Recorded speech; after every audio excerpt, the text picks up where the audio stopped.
कि बहुत सारे लोगों को ब्रश करना ही नहीं आता, उनकी ब्रशिंग टाइमिंग गलत होती है। यानी कि जो प्लाक या मास्क हो रहा है आपके दांतों में जो लगा है, उसी ने मसूड़ों को पहले डैमेज किया होता है, उसी ने उसको खड़ा किया होता है बाद में। विटामिन की कमी, मोस्टली दांत जो ना हड्डी होती है, हड्डी कैल्शियम से बनी होती है, कैल्शियम इसका मेन पार्ट होता है दांत का।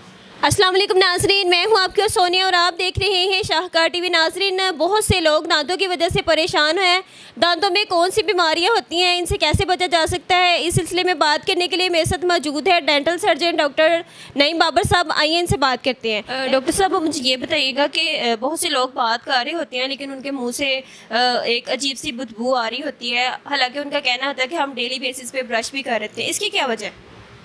अच्छा, इसकी मेजरली दो ही रीज़न होती हैं। एक तो उनका स्टमक ख़राब हो सकता है, एक रीज़न।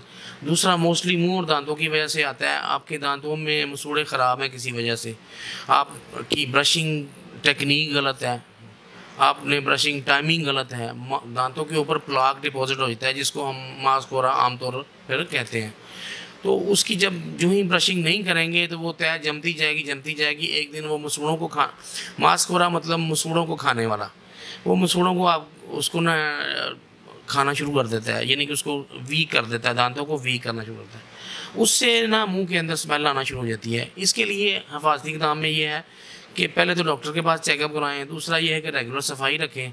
अगर आपके प्लाक डिपॉजिट हो गया है दांतों के ऊपर, मसूड़ों के ऊपर, तो आपने फिर आपको सफाई करवानी पड़ेगी, मसूड़ों का इलाज करवाना पड़ेगा। दूसरा ये है कि ब्रशिंग टेक्निक के हवाले से मैं थोड़ा बता दूं कि बहुत सारे लोगों को ब्रश करना ही नहीं आता, उनकी ब्रशिंग टाइमिंग गलत होती है। ब्रशिंग टाइमिंग इस तरह है कि हम अक्सर सुबह उठते ही ब्रश करते हैं, फिर नाश्ता शुरू कर देते हैं, अंडा, पराठा, चाय, आमलेट सब कुछ खा लिया। लेकिन वो होता ही है कि वो आपके उसके बाद अगले दिन तक हम नहीं कुछ करते, ब्रश नहीं करते। वो एक तरह का आपने ब्रश नहीं किया होता। अभी आपने ब्रश किया, थोड़ी देर बाद आपने ब्रेकफास्ट कर लिया, तो दांत तो गंदे हो गए ना फ़ौरन, तो वो दांत तो साफ़ नहीं है। इसका जो ये गलत तरीका है। इसका सही तरीका ये है कि जब आप रात को सोने लगे ना, खाने के मतलब बाद, उस बेड पे जाने से पहले, आपने सोने से पहले आपने ब्रश करके सोना है। सुबह जब आप उठेंगे तो आपके दांत साफ़ होंगे, क्योंकि रात को उठ के नहीं कुछ खाना होता। तो जब आप सुबह उठ के ब्रेकफास्ट करें, अपना पहले डायरेक्ट ब्रेकफास्ट करें, उसके बाद ब्रश करें, फिर वो दोपहर के लंच तक जब तक आपने कुछ नहीं खाया दांत आपके साफ़ रहेंगे। अगर मुमकिन हो तो दोपहर के खाने के बाद भी आप ब्रश करें, तो फिर शाम तक फिर आपके दांत साफ़ रहेंगे। इस तरह मैक्सिमम टाइम आपके दांत साफ़ रहेंगे तो आपके मसूड़े भी साफ़ रहेंगे, दांत भी हेल्दी रहेंगे, और ये बैड स्मेल से भी आप बच जाएंगे, और बाकी भी दांतों की वजह से जो मसाइल पैदा होते हैं उनसे भी आप बच जाएंगे। ये फ़र्क सिर्फ टाइमिंग का है और ब्रशिंग टेक्निक का है। ये मेन रीज़न इसकी जो ना बदबू की जो है ना वो ये है। जी डॉक्टर साहब, मुझे ये बताइएगा कि डेली बेस पे लोग ब्रश तो कर रहे होते हैं लेकिन उनके दांत एकदम से पीले होना शुरू हो जाते हैं, बहुत ज़्यादा येलो नज़र आ रहे होते हैं। और दूसरा ये भी बताइएगा कि ये जो टीथ ब्रश हम कर रहे होते हैं, ये कितनी देर बाद चेंज करना चाहिए हमें ब्रश? हाँ, पहले तो आपके सवाल का जवाब दूँगा। वही ब्रशिंग टेक्निक का मैंने बताया ना कि उनको ब्रशिंग टेक्निक नहीं आती है और टाइमिंग गलत है। ये सवाल मैंने पहले जवाब दे दिया कि अगर आप ब्रेकफास्ट के बाद दांत साफ़ करेंगे ना तो वो ज़्यादा टाइम पर लंच तक साफ़ रहेंगे, फिर रात को सोने से पहले करेंगे तो सुबह तक साफ़ रहेंगे। हमारे यहाँ उलट चल रहा है ना कि रात सुबह उठ के किया, साथ ही ब्रश किया, साथ ही ब्रेकफास्ट कर लिया, तो वो फिर सारा दिन 24 आवर गंदे ही रहते हैं, तो वो साफ़ नहीं होते हैं, जिसकी वजह से वो येलो होना शुरू हो जाते हैं, मसूड़ों के दांतों के मसाइल शुरू हो जाते हैं। तो ये मेन रीज़न है। ब्रशिंग टेक्निक और ब्रशिंग टाइमिंग को चेंज करने की ज़रूरत है। हमेशा ब्रश जो आपने करना है सुबह ब्रेकफास्ट के बाद करना है और रात को सोने से पहले, 2 टाइम मस्ट करना है। दूसरी बात यह है कि ब्रश कब चेंज करना चाहिए, 2 से 3 माह के अंदर ब्रश आपको चेंज कर लेना चाहिए। हमेशा सॉफ्ट ब्रश लेना चाहिए। ब्रश की अब बहुत सारी टाइप्स आती हैं। एक वो उनके ब्रिसल्स जो ना ज़िग-ज़ैग पोजीशन में आती हैं, मार्केट में बहुत सारे अवेलेबल हैं। तो उन जो कंपनीज़ हैं अपने सेल बढ़ाने के लिए वो उसको अट्रैक्शन देते हैं कि ये बड़ा अच्छा है, ये सफाई ज़्यादा करता है, वो गलत है। वो गम्स को इंजर्ड करते हैं। वो जो ब्रश है ना वो कभी भी इस्तेमाल नहीं करना चाहिए। जिनके ब्रिसल्स स्ट्रेट होते हैं ना वो करने चाहिए, और हमेशा सॉफ्ट ब्रश करना चाहिए। हमारे यहाँ देखने में आया कि लोग बड़ा हार्ड ब्रश लेते हैं, उससे वो मसूड़े भी छील देते हैं कर कर के ना, बड़ी ज़बरदस्त। तो वो इससे ये मसाइल होते हैं। दूसरा, उससे दांतों के ऊपर जो एनेमल है, दांतों की आउटर कवरिंग जो है, उसके ऊपर भी अब्रेजन्स यानी कि स्क्रैचेस पड़ना शुरू हो जाते हैं। दांत की जो सेंसिटिविटी क्रिएट होती है, ये दांतों में जो ठंडा गर्म लगता है लोगों को, उसकी एक वजह यही है कि वो बहुत हार्ड ब्रश से ब्रशिंग करते हैं। तो ये अच्छा डॉक्टर साहब, मुझे ये बताइएगा कि बहुत से लोगों के दांत गिरना शुरू हो जाते हैं, और अगर दांत गिर जाए तो क्या इसके बाद न्यू दांत लगवाने चाहिए? हाँ जी, पहले तो मैं बताऊं कि दांत गिरते क्यों हैं, उसकी वजह क्या है। होता ये है कि जब हम ब्रशिंग प्रॉपर नहीं करते या हमारी ओरल हाइजीनिक कंडीशन जो ना वो इतनी अच्छी नहीं होती, तो आपके पहले मसूड़ों में मास्कोरा लगना शुरू हो जाता है, जिसको प्लाक कहते हैं हम। उससे मसूड़ों की सोजिश होती है। फिर डॉक्टर के पास आपको विज़िट करना चाहिए, लेकिन अगर आप नहीं करते तो वो डिले हो जाता है।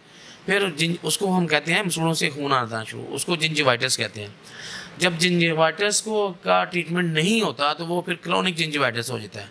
जब उसका भी हम ट्रीटमेंट नहीं करते तो वो फिर उसको पेरियोडोंटाइटिस कहते हैं। पेरियोडोंटाइटिस वो स्टेज होती है जब आपके दांत हिलना शुरू हो जाते हैं, यानी कि जो प्लाक या मास्क हो रहा है आपके दांतों में जो लगा है, उसी ने मसूड़ों को पहले डैमेज किया होता है, उसी ने उसको खड़ा किया होता है बाद में। लेकिन जब हम सफाई करते हैं या कभी वो प्लाक रिमूव होता है तो दांत की मसूड़ों की जो जड़ें हैं ना वो खोखली हो जाती हैं। दांतों की जड़ें जो है ना मसूड़ों को खा जाता है, मसूड़े कमज़ोर हो जाते हैं, वो दांत हिलना शुरू हो जाते हैं। फिर भी अगर ट्रीटमेंट ना करवाया जाए, उस स्टेज तक हम ट्रीटमेंट कर सकते हैं। जब उससे भी हम डिले कर देते हैं तो फिर वो मसूड़े दांतों को छोड़ जाते हैं, क्योंकि दांतों को मसूड़ों ने पकड़ा होता है। तो फिर दांत हिलना शुरू हो जाते हैं और निकलना शुरू हो जाते हैं, तो उस वक्त उसका कोई इलाज नहीं होता। दूसरी बात आपने की कि क्या दांत लगवाने चाहिए, ज़रूर लगवाने चाहिए। और बल्कि तो पहली बात तो ये है कि ये नौबत आनी नहीं चाहिए कि आप दांत को हिलने दें या निकलने दें। लेकिन अगर वो खुद किसी भी वजह से आ गई है, आपकी गफलत की वजह से या जो भी वजह है इसके पीछे, तो उस वक्त बिल्कुल लगवाने चाहिए। दांतों की अब बहुत सारी एडवांस टेक्नोलॉजीज़ आ गई हैं, बड़े लेटेस्ट किस्म के दांत आ गए हैं, कोई बंदा जज नहीं कर सकता कि दांत लगे हैं। अच्छा ये बताइएगा कि ये जो आप औजार इस्तेमाल कर रहे होते हैं दांत लगाने की, इसका कोई साइड इफेक्ट तो नहीं होता, इससे कोई बीमारी वगैरह तो नहीं लगती पेशेंट को? इससे देखें ना, अगर आप एक अनक्वालिफाइड बंदे के पास विज़िट कर रहे हैं, उनके पास वो स्टेरिलाइजेशन यानी कि औजारों की सफाई का वो बेहतर निज़ाम नहीं होता, और उनके पास लैक ऑफ नॉलेज होता है, वो स्टेरिलाइजेशन का प्रोसेस उनको नहीं पता, तो वहाँ तो डेफिनेटली स्ट्रेट फॉरवर्डली कहूँ तो हेपेटाइटिस का वो घर है। तो हेपेटाइटिस आपको पता है कि एक जानलेवा मर्ज़ है, उसके बाद मसाले शुरू हो जाते हैं। तो स्टेरिलाइजेशन बहुत ज़रूरी है।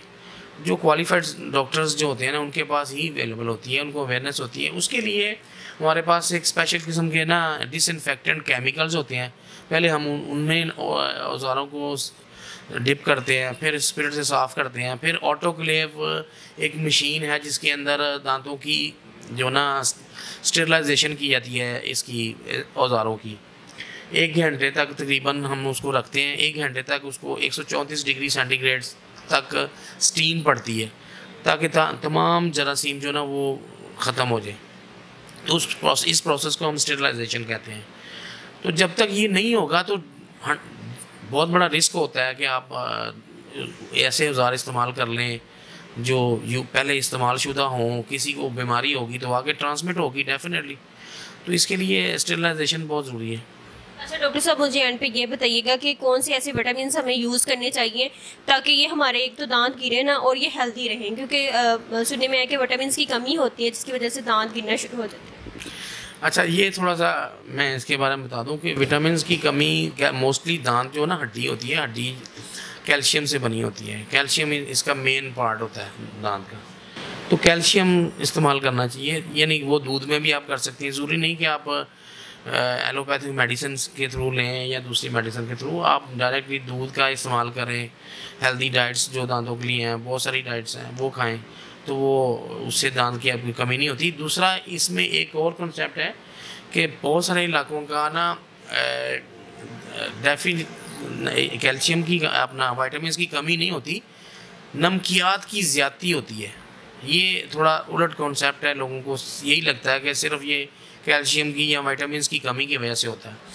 मिनरल्स होते हैं, जैसे किसी बहुत ऐसे इलाके हैं जो जिनके पानी में नमकियात की मिकदार बहुत ज़्यादा होती है, तो वो उसको हाइपर मिनरलाइजेशन कहते हैं हम, उसकी वजह से फ्लोरोसिस हो जाता है, फ्लोराइड की मकदार बहुत ज़्यादा होती है, तो उससे भी दांत ख़राब हो जाते हैं। आपके दांत जो भुरभुरे हो जाते हैं, हड्डी भुरना शुरू हो जाती है, दांत टूटना शुरू हो जाते हैं, वो आपके पानी के अंदर नमकियात की मकदार जो है ना, मिनरल्स की मकदार बहुत ज़्यादा होती है, उसकी वजह से ये होता है।